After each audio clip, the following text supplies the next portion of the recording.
Thank you for such a very wonderful and kind introduction. The title, The Characteristics of a Good Instructional Designer. Let me very quickly say, in academia, we usually don't use the word good or bad.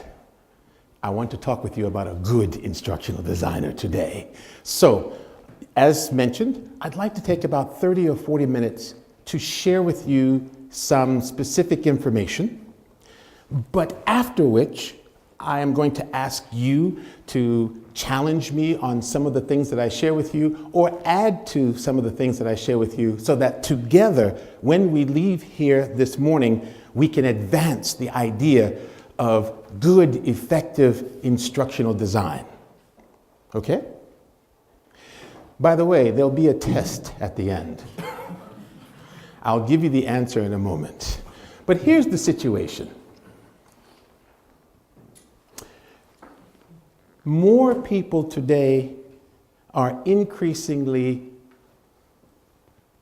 calling themselves instructional designers.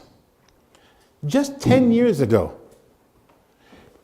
the Chronicle of Higher Education, a major academic publication in the United States, did not even have as one of its categories instructional design. A couple of weeks ago, the lead article in this very same Chronicle of Higher Education talked about instructional design. I had good but somewhat sad feelings about that. The sad part was they were talking about it like instructional design was new.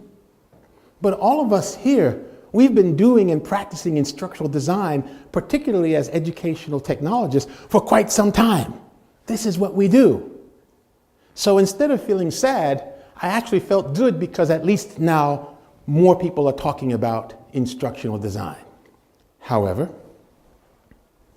as an instructional design researcher, I would say to all of us, let's make sure we maintain a very clear and robust field and study and practice of instructional design.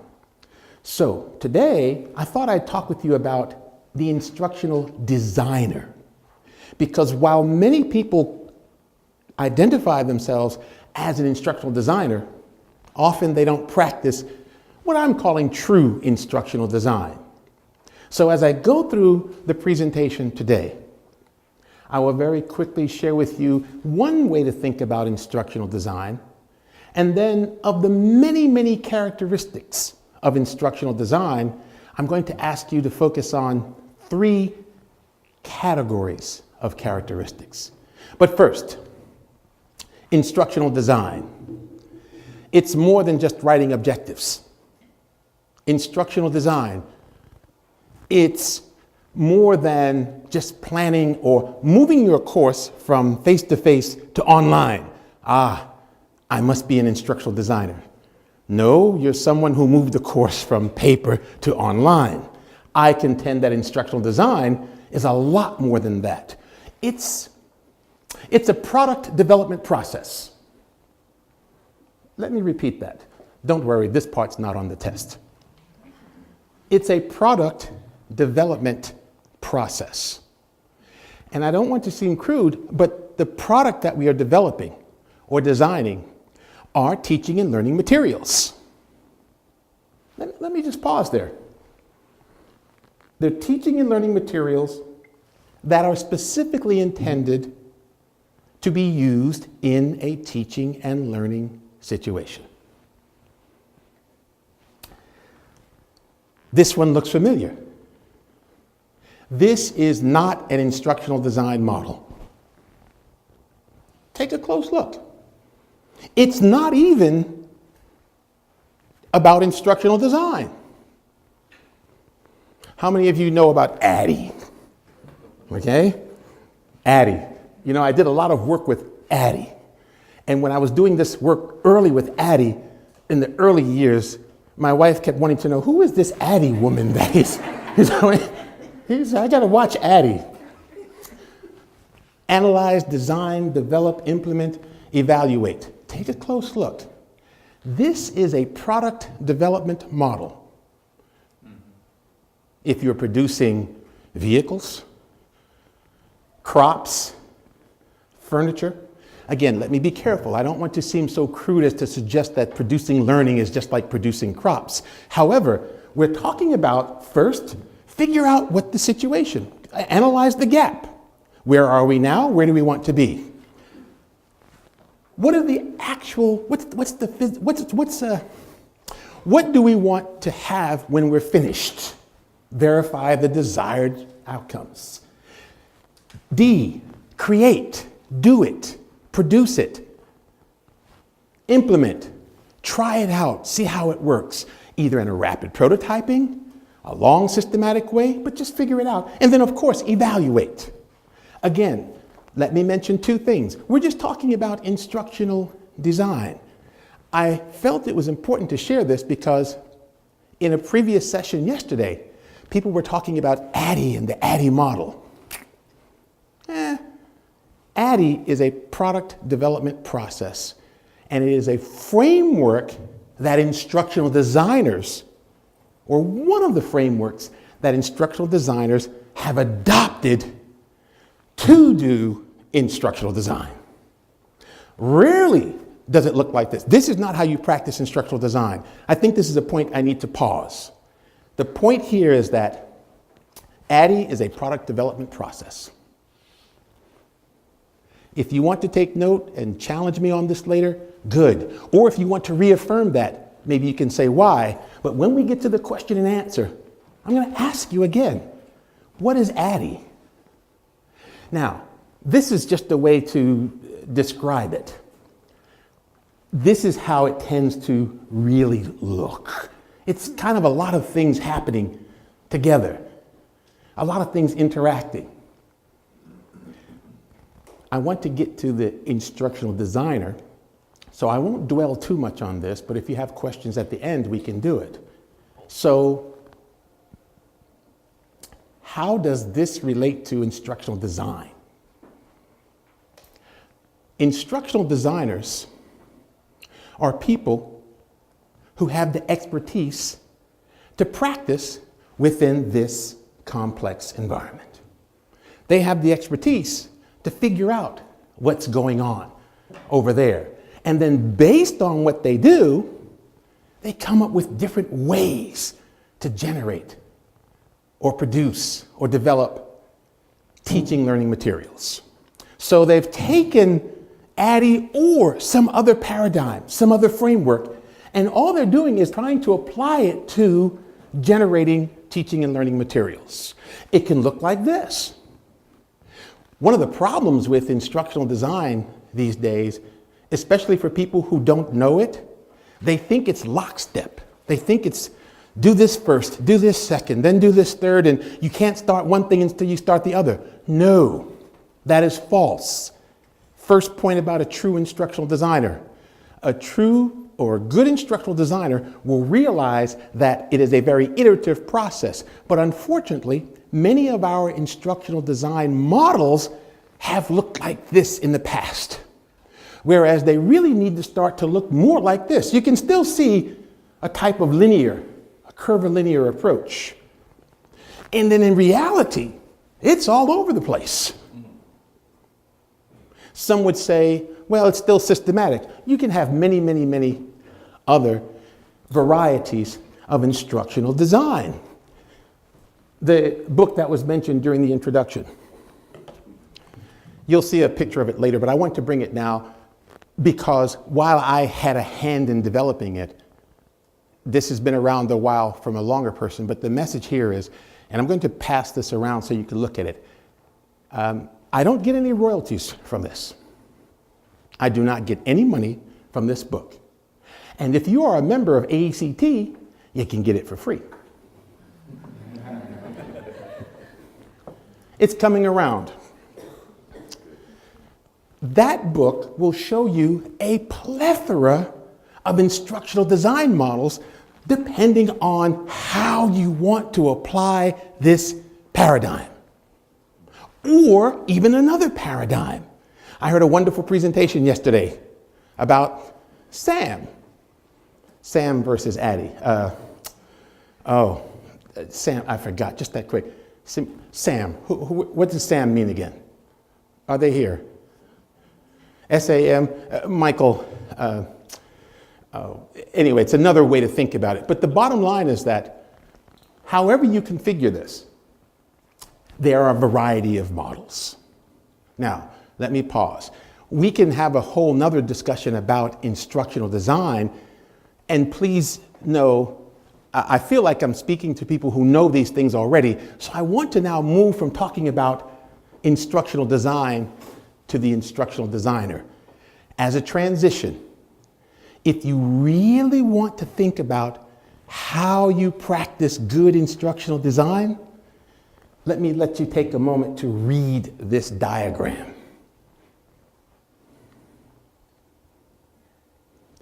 This is one way to conceptualize instructional design,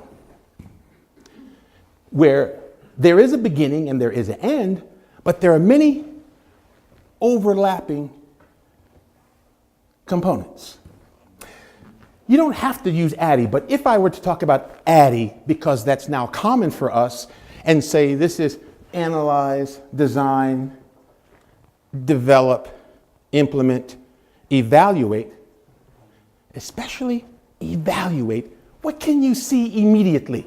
Just looking at this rendition or this conceptualization of instructional design. Can you see it's supported by evaluation throughout? You can even begin and end with evaluative kinds of activities. Can you see that some areas are thicker or thinner? Can you see that the depth in which you dive into them? There are many ways you can do this. I can use a spiral. I can use a layers of necessity. And by the way, depending on the context or the situation, this will change. Some of the parts will increase or decrease, get thicker, get thinner, but it depends on you and you as an instructional designer. So if someone comes to you and says, this is how you do instructional design, they're not a good instructional designer. If they come to you and say, oh, yeah, this is a starting point, but I may need to stretch this part or shrink this part or expand that part. Now they're probably a good instructional designer. Again, please don't accept everything I'm saying just because I happen to be the keynote, but hear it and then see if it has resonance with you. Let me move on. So when I think about instructional design, and I think about the people who have to do or design teaching and learning materials, we're talking about a process, whatever process you use, even if you don't use ADDIE, we're talking about it being learner-centered, student-centered, goal-oriented, generative, focusing on meaningful performance. When I teach this class back at the University of Georgia, one of the first things I say to the students, especially if they've never heard of it before, is you don't have to always do instructional design every time you need to create teaching and learning materials. You do not. There are many, many other tools or levers of performance. But if you do instructional design, you ought to be creating meaningful opportunities for the students. Your outcomes ought to be measurable, reliable, valid.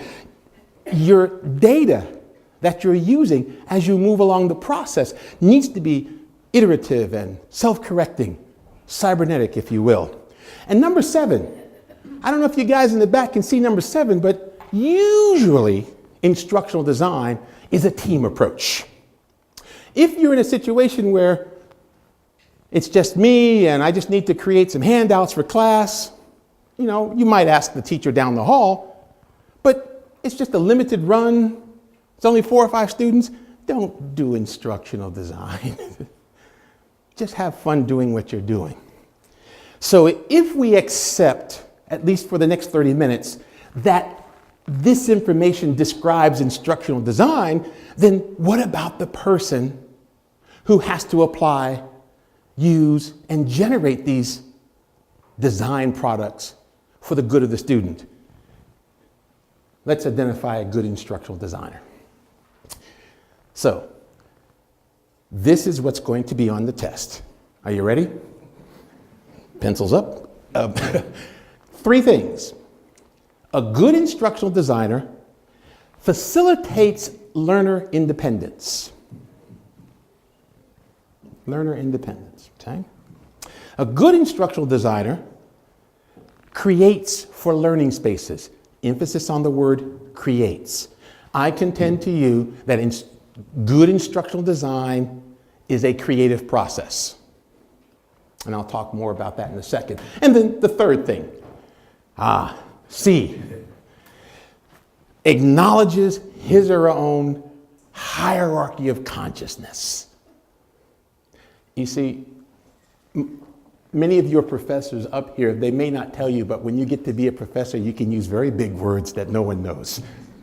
But I will try to explain to you hierarchy of consciousness. Now, there are many other ways we can talk about an instructional designer. Yeah, you have to have attention to detail. You have to be able to communicate. You have to be able to, as a good instructional designer, you actually have to be very good with people. You have to have a high tolerance. You have to be flexible. You've got to be patient.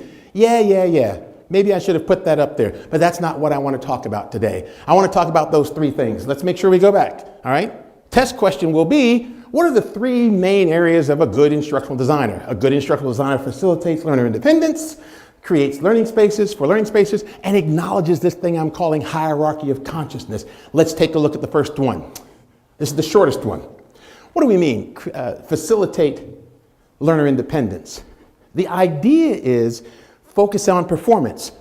Let me be very careful. I'm not just talking about manual physical things. You can have cognitive performance. You can have creative performance. Performance, I would ask you to consider in the most broad sense. But you ought to be able to say, oh, okay, the goal for the secondary student was to compose a letter to a local organization advocating for a small carbon footprint.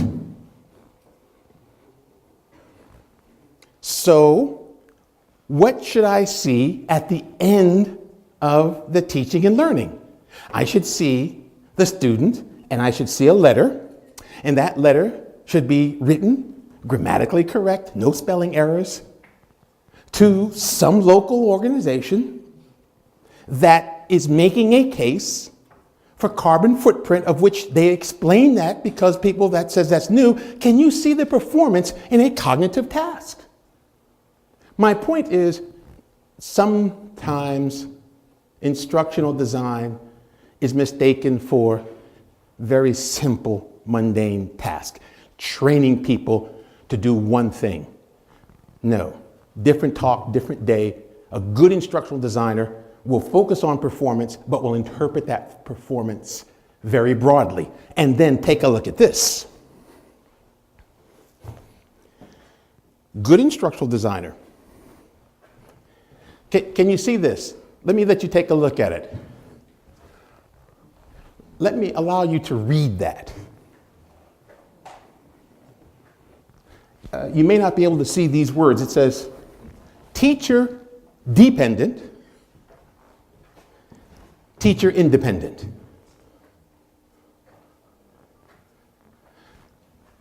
T is for the teacher. S, student. Oh, very good. What's happening here? There's an arrow, not a trivial piece of information here. Not here, but here. This diagram, if read properly, is suggesting it's suggesting a process where in the beginning there's a lot more teacher presence, but by the time you get to the end of the unit, the end of the course, the end of the degree, whatever your economy of scale is, when you get to the end, it ought to be more about the student than the teacher. I'll tell you something, working with PhD students, I'm sharing this with the PhD students. Dr. Branch, yes, what is it? Shouldn't it just be the T by itself and at the end the S by itself? And I said, yeah, okay. But whether it's that or not, understand, because maybe before the student came to class, and indeed when you leave the relationship, either in the classroom or the teacher-student or the advisor, the major professor and the student is now on her own or his own. But there are some who have a philosophical different perspective, and they say, you know, when you start, you ought to always have the student in mind, and when you end, that's a special relationship between teacher and student, even if you're in a class of 40 students, but particularly smaller students. A good instructional designer facilitates learner independence. That's number one. Number two, you create for learning spaces. I've shared this with some of you before in different forums, so I won't spend too long, but for those of you who have not seen it before, it's a fundamental premise that says learning in general is omnipresent. We are learning all the time. If you stop learning, you are dead. Now that woke up someone in the back. Let me repeat that.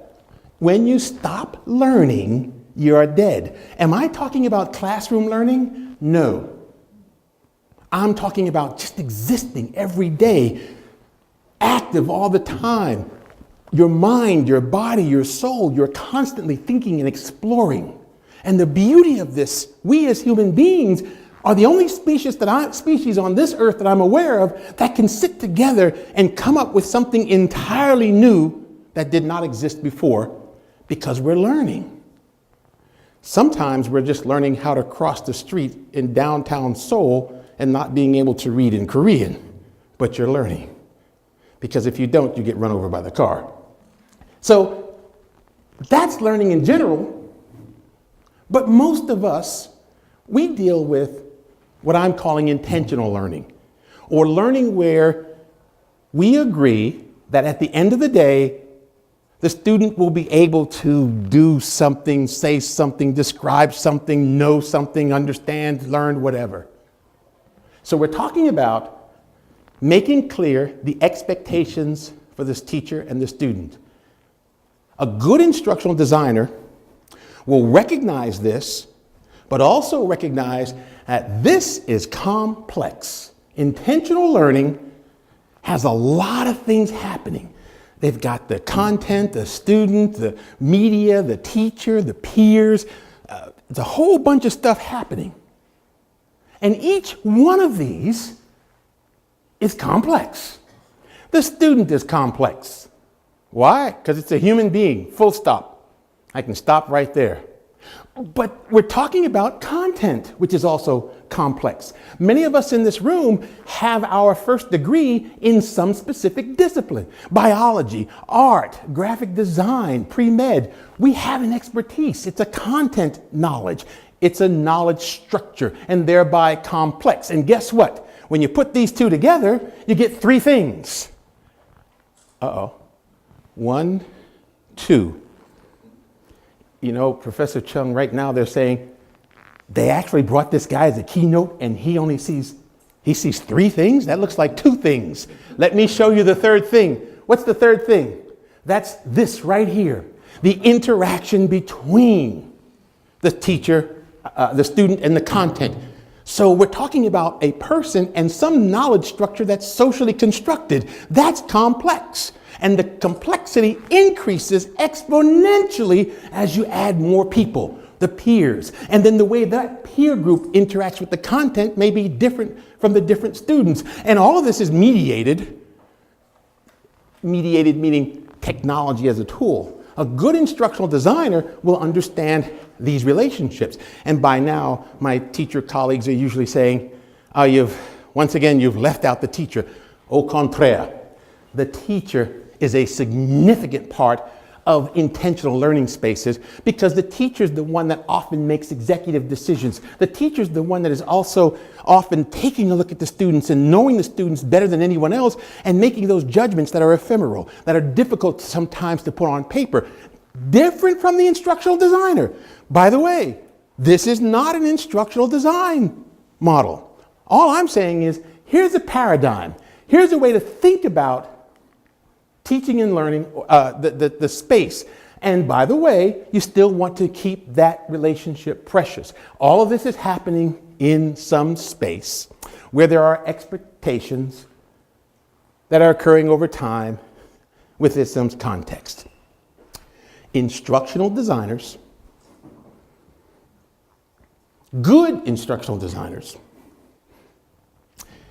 they know how to address each of these entities, the dyadic relationships, the triadic relationships, quadratic relationships, I lose count. But they know how to deal with all of this as they seek to create teaching and learning materials that are for the benefit of the student. And oh, by the way, this is not a static diagram. All of these things are happening and moving and going back and forth. So, do you know any good instructional designers? Do you know instructional designers who, when they create materials, online learning, asynchronous, synchronous, face-to-face, large classrooms, lecture classes, one-to-one, whatever, do you know any instructional designers who are good enough to plan for the complexities of learning space? I said there are many characteristics. I wanted to talk with you about three.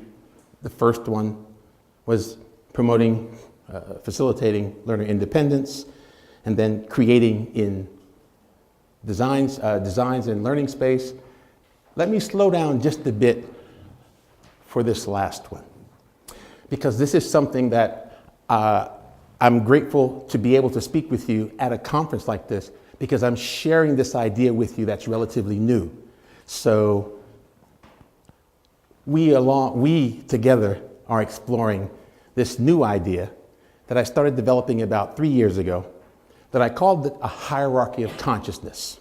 And the message here is that good instructional designers are aware of their own consciousness and what that means when they design and develop teaching and learning materials. This is a conceptual framework. And to define conceptual framework, take a look. That's a conceptual framework, again, is merely a way to think about several ideas and describe some phenomena. I need to mention, this is not an instructional design model. The next few slides are not instructional design. It's a way of thinking about who we are as we go about our business as educational technologists, or as we go about our business as instructional designers. And I will posit to you that good instructional designers are very much aware of these 6 constructs about themselves. Let me go slow here. We're familiar with the words, but I want to make sure we're clear. The 6 constructs are phenomenology, philosophy, concept theory, paradigm, and model. Instructional designers, instructional design professionals ought to be aware of these. Well, let's just take a closer look. So, phenomenology, how do we know? What is it about our experiences that we know? Philosophy, how do we rationalize things? That has an impact on the way we design instruction. Concept, what schemes do we use? Do we believe in top-down schemes or bottom-up schemes? How do we conceive ideas in our mind? What guides our thinking? Which is different from theory, although these days that's being challenged. Concept, theory. sometimes used interchangeably. This afternoon or this morning, I'll suggest to you that there is a difference. A theory is a way to interpret a set of organized principles. A lot of times you can test the theory. A paradigm, a paradigm. It's a pattern. That learning space thing I just showed you, that's just a paradigm. It's just a way to describe some reality. At least that's how I describe the reality of intentional learning spaces. The model. Oh boy, there's a book going around with a whole bunch of instructional design models. If you've ever built anything, a rocket ship or whatever, you generate models. Some of us in our homes model for our parents how children ought to be. Notice how I flipped that around. Many of us should model as parents for our children how our parents ought to be. A model. So when you think about each one of these, phenomenology, philosophy, concept theory, paradigm, and model, a good instructional designer is aware of his or her own attributes in this area. Let me be clear. Phenomenology, it's based on your perceptions. So I'm going to pause. You don't have to write this down, but at least answer for yourself. What experiences have you had that make you act the way you do?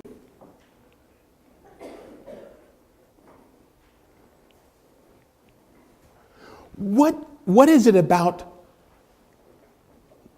our world, our environment, in which you interact every day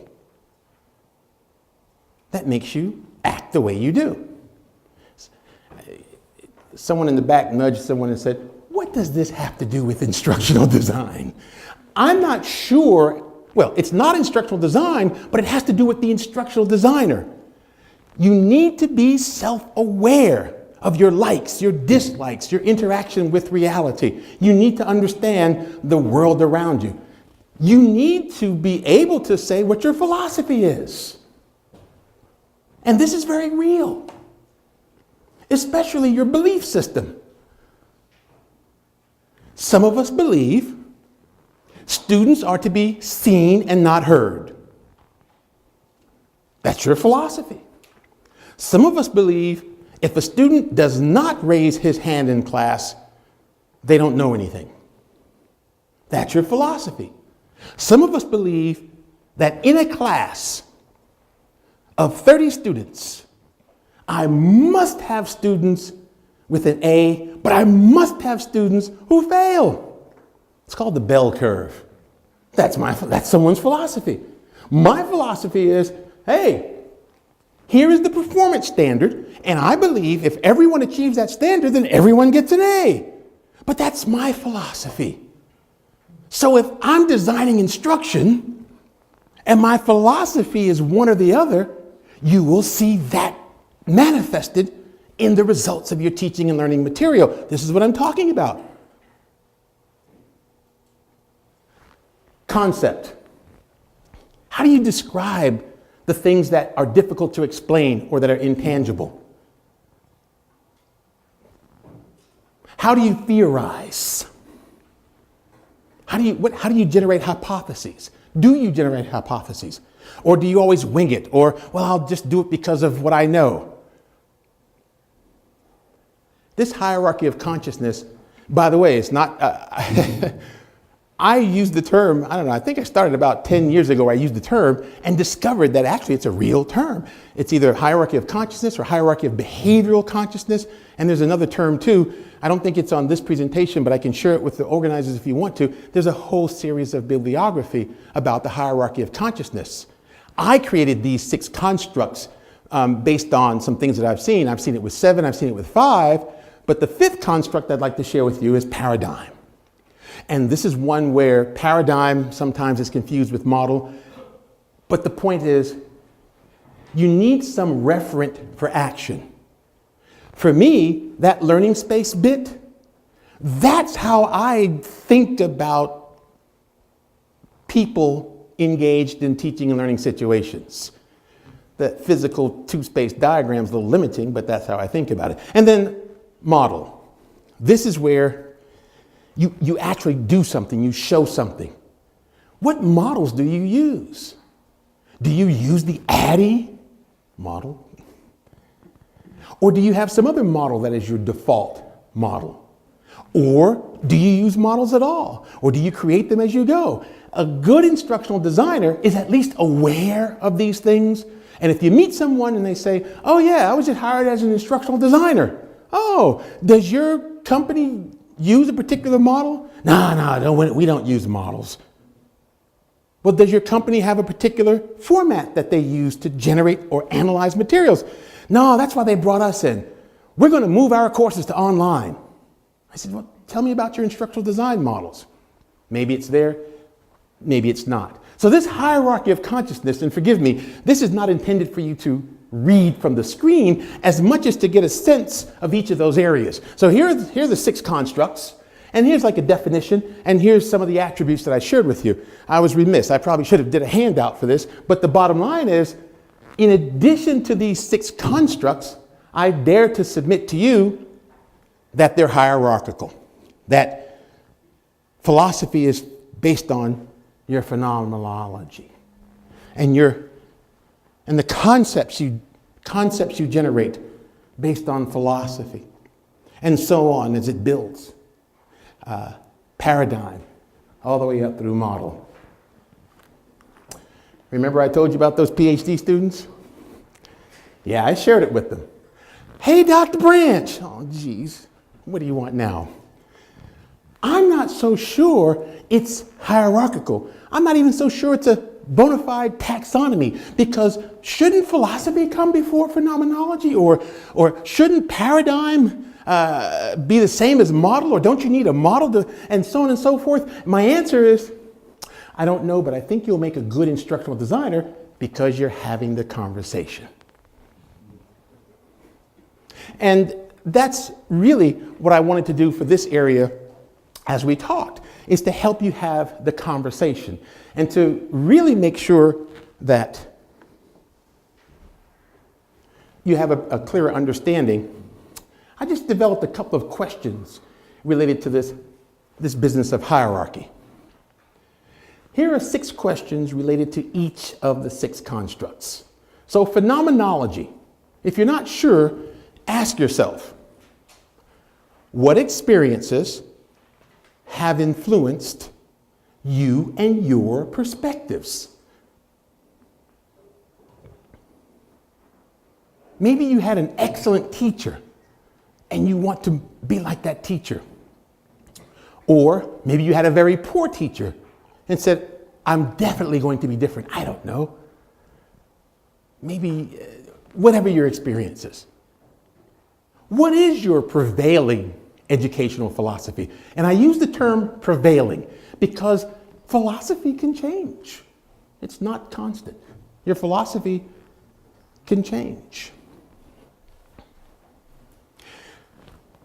If you think about design, how do you conceive design? Before you rush out to start creating something, what do you do? How do you think about it? How do you decide who you're going to contact and what materials you're going to gather? Number 4, do you have a favorite learning theory or theories? And keep in mind, depending on the situation, they may change depending on the situation. What paradigm describes your reality? And do you have a default instructional design model? This is perfect because I'm getting to the last 3 slides. Here's the test. Oops, I showed you the answers.